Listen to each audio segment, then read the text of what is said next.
Vamos ahora con otro tema, preocupación de miles y miles de argentinos. La situación de los inquilinos, el no tener casa propia y el sueño de la casa propia, que tiene además otra arista, la situación de quienes alquilan. A esta hora las asociaciones de distintos puntos del país están pidiendo una prórroga, una extensión del decreto nacional por la apremiante situación económica y también atendiendo a su pronto vencimiento. Nos trasladamos a Córdoba, le damos la bienvenida a Maximiliano Vitar, quien es referente de inquilinos de esa provincia. Lo estamos viendo, lo saludamos. Muy buenos días, Maximiliano, ¿cómo le va? Hola, buenos días. Un saludo para vos y la audiencia y feliz año. Bueno, feliz año también para ustedes por allí.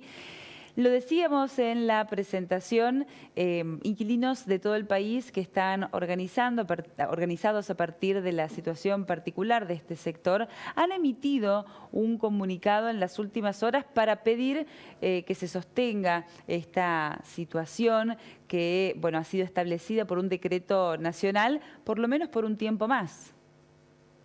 Sí, nosotros ya veníamos con un pedido, este pedido lo venimos trasladando desde fines del año pasado. El comunicado tiene la importancia, más que todo, que viene apoyado por distintas dirigencias políticas y sociales, organizaciones por fuera de lo que son las organizaciones de inquilinos, para plantear la necesidad de la extensión de este decreto, obviamente en una posición en la cual nosotros vemos que la situación económica no ha cambiado, que realmente incluso en algún sentido ha empeorado. Hay un alto endeudamiento de las familias que hoy no pueden pagar el alquiler, no están pudiendo pagar el alquiler. Y bueno, frente a esa situación esperábamos tener una situación distinta a la que tuvimos en septiembre cuando planteamos la necesidad de la extensión, y eso terminó teniendo una definición faltando 2 días o 3 días hábiles antes de que finalice ese decreto, y por eso creíamos importante que se tuviera esa definición lo antes posible.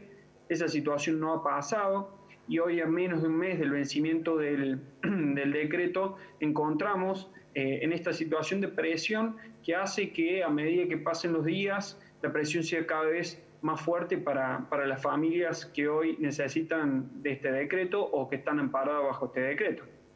Maximiliano, ¿cuál sería el impacto que tendría la no extensión del decreto? ¿Qué comenzaría a suceder a partir de febrero si ustedes no logran la prórroga de esta normativa?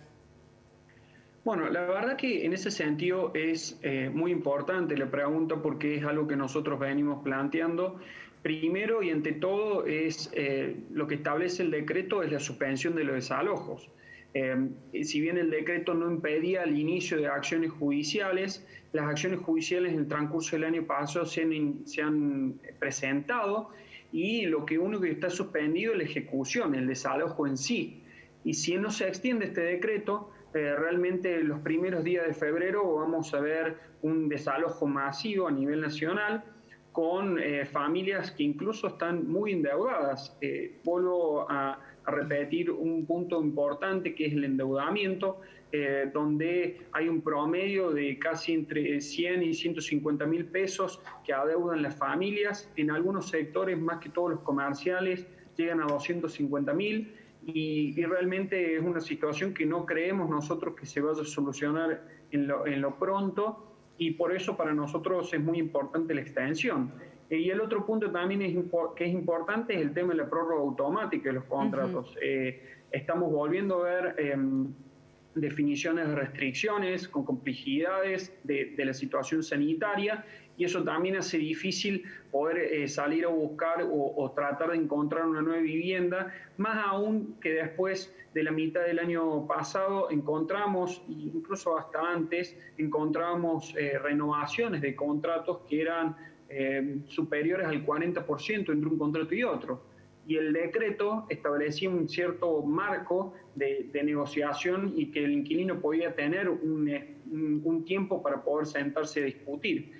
La falta de indefinición de estas dos cuestiones genera una presión por parte de los propietarios de manera informal de desalojar, claro, o en su efecto de querer imponer ciertos montos que hoy en día creemos que son impagables, con lo cual vamos a tener muchísimas familias en la calle en un contexto de pandemia que actualmente se está agravando. Y ni hablar que, vuelvo a insistir en esto, es importante la necesidad de hablar de un plan de desendeudamiento.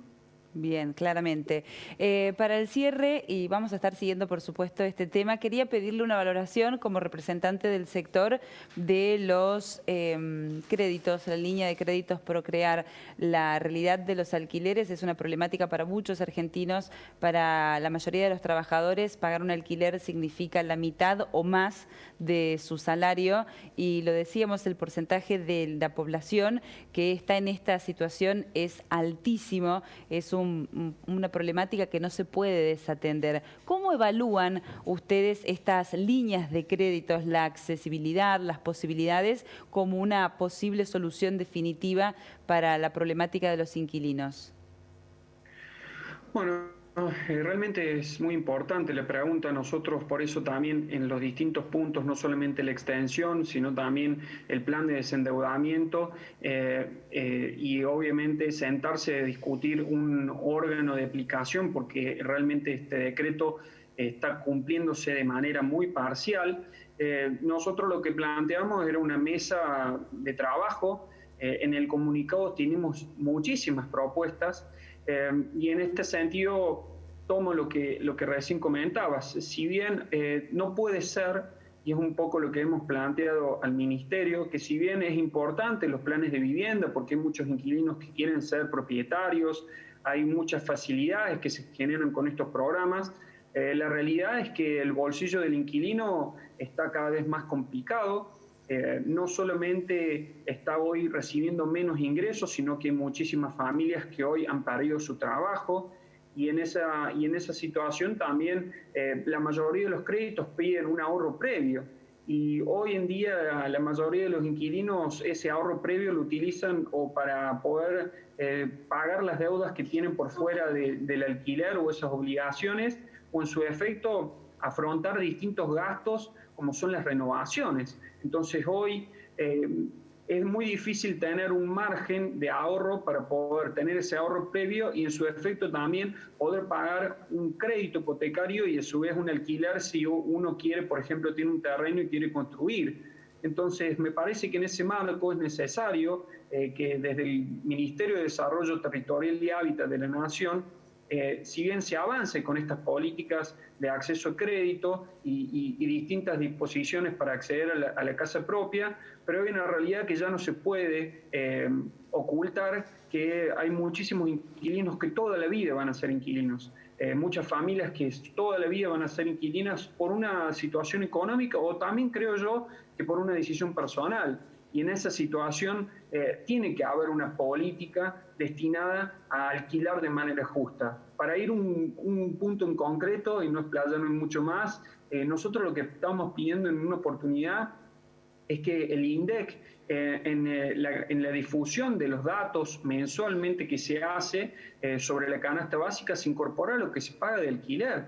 Porque cuando uno habla de la familia pobre o cuando se considera una familia pobre, no se tiene en cuenta lo que paga de alquiler. Por lo tanto, hoy la familia pobre es más pobre si alquila. Y en ese sentido me parece también una invisibilidad de nuestro sector que, como recién comentabas, Ale, realmente está es una gran porción de la población. Entonces debemos empezar a definir políticas públicas que regulen un poco el impacto que tiene el alquiler en el salario, que regulen también la especulación inmobiliaria, porque se puede hacer muchísimas políticas habitacionales, pero si esas unidades habitacionales y ese desarrollo inmobiliario sigue cayendo en las mismas manos, realmente va a ser muy difícil que se pueda acceder o en su efecto que bajen los precios de los alquileres. Maximiliano Vitar, referente de Inquilinos, muchísimas gracias por la participación, ha sido muy amable. No, muchísimas gracias a ustedes y un abrazo grande. Hasta cualquier momento.